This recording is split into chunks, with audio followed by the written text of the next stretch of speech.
As an African, the only politician I knew about in India was Mahatma Gandhi. Everyone in the world knows about it. But there are so many politicians who, the more I come to learn about them in India, I really get amazed with so many great things they did, especially on their independence. And today, I want to share with you few things which I learned from one politician in India. And in my mind, I was just thinking, what if this guy ever controlled an African country? How could he change the course of Africa? Or let's say of a country like the Democratic Republic of Congo. And the politician I'm speaking about is Sardar Patel, called also the Iron Man of India. From the things I've learned about him, he was just amazing. And here are 3 ways in which I think he could have changed Africa if he was a leader in Africa. One is mediating conflict and creating peace. More than trying to solve things, he was good at negotiating, creating a peace environment even where it seemed impossible for people to sit down and get a solution together. For a country like Congo, which have been having wars for almost now 2 decades, it's something astonishing that for 2 decades, people have never been able to sit down and find a common ground in which they can solve something where life is still being lost. And for someone like him, on so many attempts, he brought peace back by solving things. Second, building institutions and promoting good governance. This is one of the things in which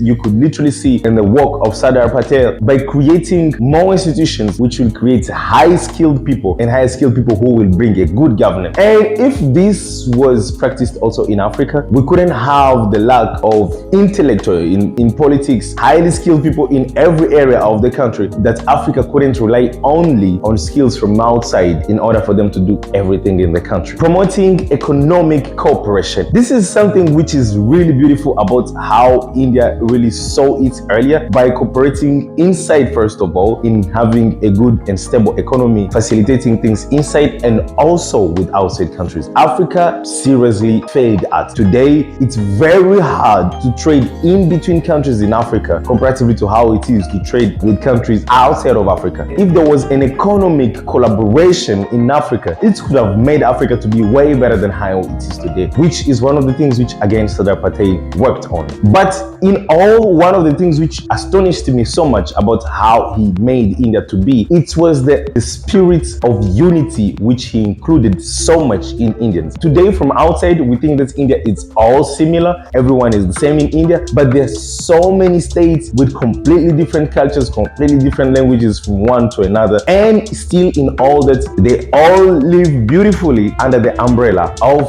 India. In Africa, it somehow seemed to be the same to me, where there is so much difference from one country to another, from one tribe to another, but still again, there is so much division even where people seem to be similar. Sometimes the languages might be similar from one to another, but still the division is way too much. And with someone like Sardar Patel, there could have been much more unity.